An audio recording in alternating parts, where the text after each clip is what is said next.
ક્યાં પોઝિટિવિટી રાખવી પડે છે એ જણાવજો.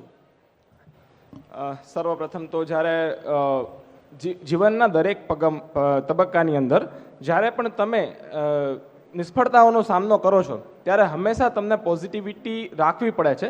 પહેલી નિષ્ફળતા મને મળી 12મા ધોરણની અંદર. 10મા ધોરણમાં હું બોર્ડમાં 5મો રેન્ક હતો. ત્યારે મારા મનમાં એવી ઈચ્છા હતી કે 12મામાં પણ હું બોર્ડની અંદર રેન્ક લઈ આવું. અને એ વખતે પેપર થોડાક ડિફિકલ્ટ હતા.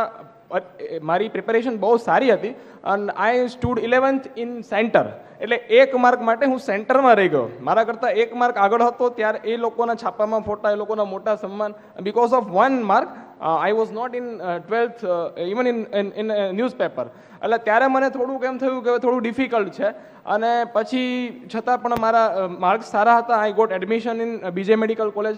બીજે મેડિકલ કોલેજની અંદર 250 સીટમાંથી 125 સીટ હોય જનરલ પબ્લિક. સબસ્ક્રાઇબ કરો ભાઈ.